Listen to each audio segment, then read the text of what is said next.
esto que ayer declararon los presidentes de su partido y del PAN, de que pacto sí, pero con condiciones, ¿no? Respeto de la DEDLU, aprobación de una reforma política electoral a la brevedad y denunciar todas las irregularidades del proceso electoral del 7 de julio pasado.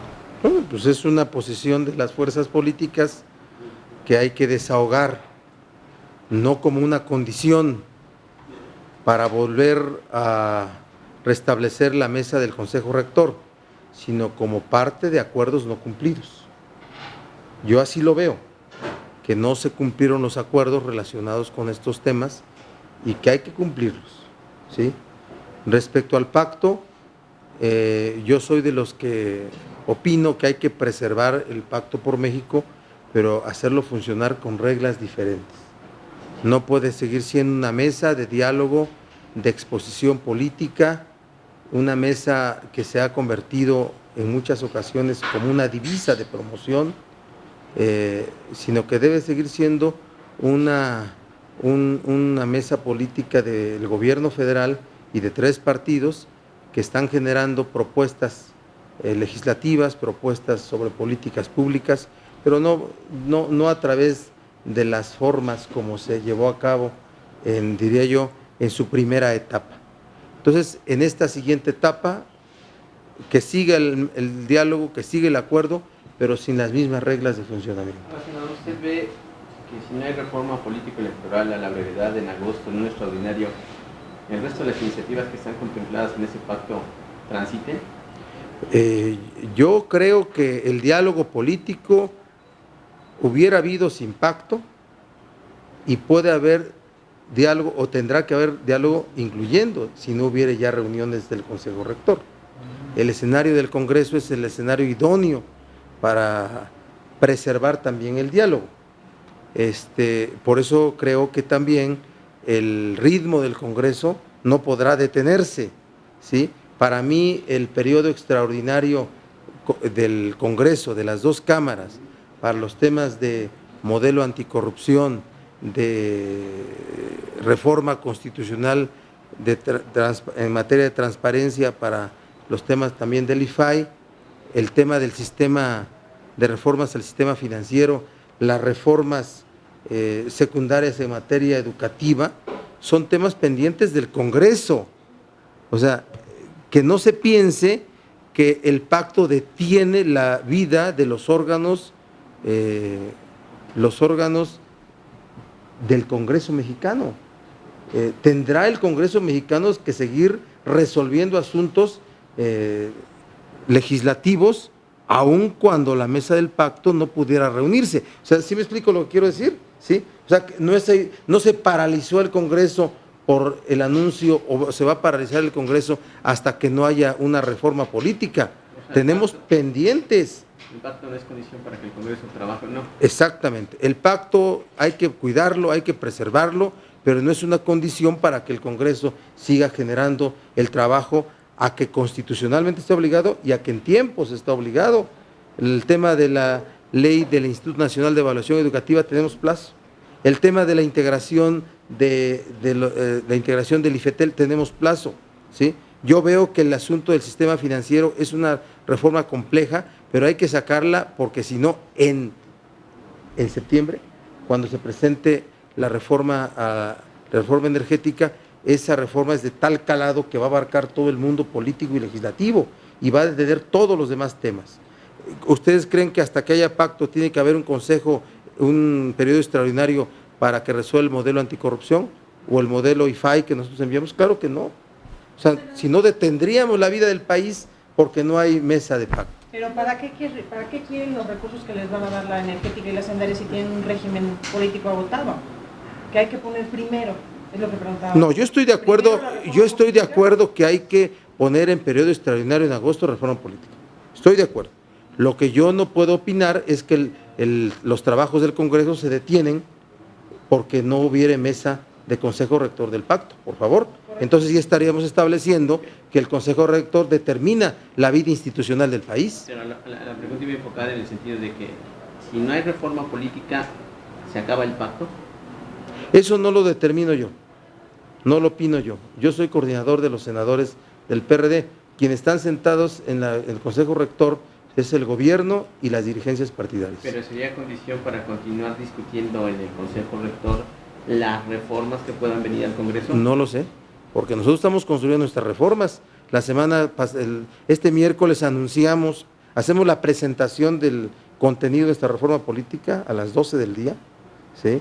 Y vamos a hacer la presentación ante ustedes en una conferencia de prensa con un PowerPoint y todos los contenidos, un documento, y vamos a invitar a los otros grupos parlamentarios a que la suscriban, y en 8 días vamos a presentarla formalmente ya con el apoyo, las firmas de los senadores que quieran adherirse. Pero en el Congreso, sin reforma política, ¿se puede hablar de una reforma energética y hacendaria? Vamos a iniciar la discusión. Para mí, el trabajo del Congreso no se detiene por ninguna circunstancia. Vamos a avanzar nosotros, vamos a avanzar. O sea, la otra es que pensemos que solamente las reformas reales son las que se construyen en el Consejo Rector. No es así para mí. No, ¿sí? Bueno, es que la pregunta va enfocada, si a todo lo que sucedió en la jornada electoral del domingo, todo este acarreo de votantes, la coacción, la intimidación, la violencia, la injerencia, la intromisión de los gobernadores, ¿no resulta un agravio para la oposición como para seguir manteniendo una negociación con el partido en el gobierno y con el gobierno? Bueno, claro que es un agravio y es un asunto que hay que resolver. Nosotros en el Senado hemos sido muy autónomos, muy independientes y muy claros sobre estos hechos, ¿sí? Yo no puedo dar mi opinión que establezca cuáles son las condiciones para que la mesa del Consejo Rector siga o no. Yo lo que estoy diciendo es que los trabajos del Congreso no se van a detener, en el Congreso, ¿sí? En el Consejo, yo no formo parte del Consejo Rector, yo opino que el pacto hay que cuidarlo y hacerlo funcionar con nuevas reglas, ¿sí? Pero que diría yo que el diálogo, los acuerdos, la discusión en las cámaras no deben de detenerse. ¿Sí? Pero dentro de esas nuevas reglas estaría una reforma política. Sí, nosotros la presentamos este miércoles. Le preguntaba yo al senador Preciado si estarían ya en condiciones de presentar también en el PAN una reforma política. Dice que tienen ya una en el PAN. En el caso del PLD, ¿estarían ya en condiciones de presentarla aun cuando no haya pacto sin pacto? Nosotros ya tenemos concluida la propuesta que el grupo parlamentario presentará sobre el tema de reforma política.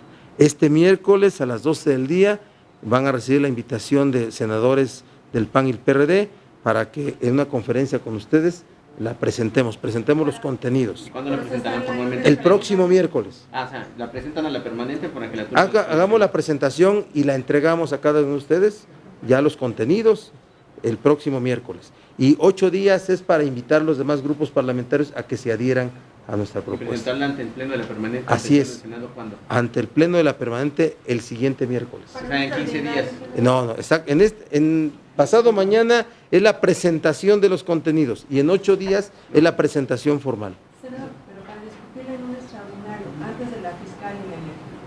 Bueno, nosotros la comisión permanente turna comisiones y inmediatamente las comisiones de la Comisión de Puntos Constitucionales y de Reforma del Estado se reunirán y empezarán a discutir. Oye, senador, ¿cuál será la trascendencia? No, pero vamos a invitar a los senadores del PRI a través de su coordinador, siempre a través de su coordinador, a que conozcan la propuesta y a que en todo caso se adhieran a ella. Senador, ¿cuál va a ser la trascendencia de esta reforma, de esta propuesta de reforma? Porque incluye segunda vuelta, incluye más de 30 puntos, ¿no? Bueno, ya es el desarrollo de los 30 puntos, ¿sí?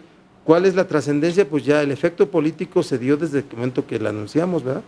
Hubo enormes efectos políticos y hoy nosotros presentamos el contenido en abono a lo acordado frente a ustedes y va a ser materia de discusión todo lo que esté ahí. ¿Hoy hablan de ese tema o de qué hablar con los coordinadores? No, hoy salimos de una entrevista y fuimos a platicar y no, ese tema no es del senador Preciado, el de la reforma política, no es del senador Gamboa, así es que yo he tenido una charla con el senador Cordero, el senador Camacho y el senador Roberto Gil, y todos tenemos una ruta a desarrollar de aquí al miércoles para que presentemos Pero los padres del PRI y del PAN hablaron de la posibilidad de un extraordinario para agosto. Nuevamente establecimos que desahogado el periodo extraordinario de Cámara de Diputados, conocidos sus contenidos, restableceríamos el diálogo institucional para tener un periodo extraordinario en la segunda quincena de agosto de asuntos de la competencia de ambas cámaras. ¿Cuáles son? Todos, porque no hay ningún asunto más que el de consejero del IFE. Llegue, por ejemplo, un acuerdo en cuanto a anticorrupción. Mira, lo de anticorrupción pende, nos falta una cosa muy breve, que de parte del... Si es que no puedo yo decir, pero hemos avanzado, pero después parece que ahí se desdicen, sí, pero lo que teníamos es, yo no les miento, determinar solamente si era unipersonal o era de 3 o 5, la integración de la comisión, sería un SAR, un instituto, pero el tema de la fiscalía, lo que habíamos acordado es que fuera agregada a la PGR, con un fiscal nombrado por Senado de la República. Senador, déjame insistir en el asunto de la reforma política que ustedes van a presentar el miércoles. ¿Para qué, si se fusiona, se armoniza o si va sola de aprobarse, para qué le va a funcionar a la gente? ¿En qué le sirve a la ciudadanía? ¿Cuál va a ser la trascendencia? Bueno, yo creo que todos estamos, es que hay que establecer, cuando tú hablas de ciudadanía, estás estableciendo a la gente en general, y que la gente en general vive en un régimen de un ejercicio de poder democrático es absolutamente necesario, ¿sí? Y que la gente participe en procesos electorales equitativos es absolutamente necesario, ¿sí? Y que la gente tenga un gobierno que tenga controles, hablo de los 3 poderes, es absolutamente necesario, ¿sí? Son un conjunto de cosas que se reflejan en una vida democrática plena de la gente. Segunda. En materia de transparencia, porque recién nos dijo que hablaron los coordinadores de esta parte de transparencia. ¿El PRD quién nombró para que les siga este reglamento? A José Antonio Magallanes. ¿Sí? Se acordó para esto. Lo que yo les he dicho, lo que yo les he repetido, ¿sí? Que iniciaremos el segundo año de ejercicio con un gran acuerdo de transparencia, estableciendo reglas para que informemos de manera mensual cada uno de los rubros que reciben los grupos parlamentarios y puedan tener acceso a todo el manejo de los recursos. ¿Eso no habrá alguien que al final se eche para atrás y diga yo ya no voy? Yo creo que es un acuerdo ya entre los 3 coordinadores. Eso yo se los he estado diciendo, fueron los planteamientos que yo he hecho y hoy lo volvimos a ratificar y han compartido tanto Gamboa como Cordero. Senador, ¿usted estaría de acuerdo en que se homologaran criterios para presentar en su declaración patrimonial todos los senadores esta parte de los sueldos concretos mensuales y anuales? Mira, es que eso ni siquiera es un asunto de acuerdo entre senadores, es un asunto que tiene una reglamentación federal, ¿sí? No es un asunto, la forma como tú haces la declaración patrimonial como servidor público ya tiene reglas, ¿sí? Que nos dan inclusive hasta manuales y nos revisan la gente que nos recibe, ¿sí? Nos recibe las declaraciones, nos las revisa para ver si están ajustadas a los términos. Yo por eso no veo por qué debe haber discordancia, ¿sí? Pero entonces, ¿por qué no lo sé, no lo sé, no lo sé, la verdad, por eso, no lo sé, ¿sí? Esa parte no la sé. Hay que transparentar todo y eso es lo que debe de ser. Y parece que es un asunto de voluntad o no. Para que no sea de voluntad y sea de reglas, hay que establecer esas reglas en el reglamento respectivo. Sería ¿sí? bueno, por ejemplo, en este caso, empezar a trabajar en aquel reglamento de la ley de salarios máximos que está olvidado. Está la ley, pero no está el reglamento. Hay que trabajar en todo, pero tiene que ver, o sea, es que hay ya 2 cosas diferentes, ¿no? El asunto de la declaración patrimonial, donde haces una declaración del ingreso, el asunto de los recursos que se manejan en el Senado, que es un asunto de transparencia, ¿sí? El asunto de cuántos bienes tienes, que hay que darlo a conocer, sin duda. Son varios rubros, Por eso digo que en la parte de recursos que manejan los grupos parlamentarios y en el Senado hay que hacer un gran acuerdo de transparencia que nos obliga a todos por igual y no que se vea como un asunto de quién tiene más o menos voluntad. Se había comprometido a transparentar su declaración. Te la digo de memoria. Sí, yo tengo, están a nombre de mis hijos, en la lógica del patrimonio de los hijos. Tengo una casa en Tehuacán, Puebla, a nombre de mis hijos. Yo parece que tengo ahí el usufructo vitalicio, porque si no te corren, ¿verdad? Tengo una casa en México y tengo un terreno con alguna construcción, en proceso de construcción. Es mi declaración patrimonio. ¿Sí? ¿Ya? No tengo... Sí. ¿Cómo? ¿Hay condiciones para que salga la reforma político-electoral en agosto próximo? ¿Hay condiciones? Debe de haber. Yo creo que va a haber. También es un... ¿Qué disposición hay del PRI? Bueno, vamos a ver, el PRI creo que actúa con mucha verticalidad en lo que dice su gobierno y yo creo que el gobierno va a tener que contribuir a que haya una reforma política en un extraordinario del mes de agosto.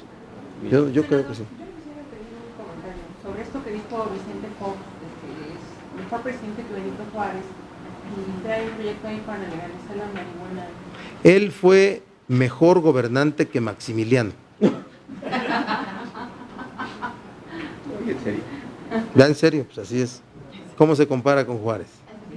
Pero sí, yo creo que si se lo compara con Maximiliano, él fue mejor gobernante que Maximiliano. Maximiliano era más liberal que nada. Bueno, era un liberal, un noble europeo liberal. Es muy diferente ser liberal en América, en un país de América como México, que un gran noble liberal de Europa, ¿verdad? Un rey. ¿Sí? Esa idea de que Maximiliano, masón liberal, hay que verlo en qué contexto, ¿verdad? ¿Sí? Me preguntan donde me duele, ¿eh? Por eso, está bien, ¿no? Es mejor gobernante que Maximiliano, eso sí. Sí, de funcionamiento. Bueno, tiene que ser una mesa que siga generando propuestas legislativas, propuestas sobre políticas públicas, ¿sí? Pero no sea una mesa donde haya una exposición permanente que se convierta en una divisa de promoción política. ¿Sí?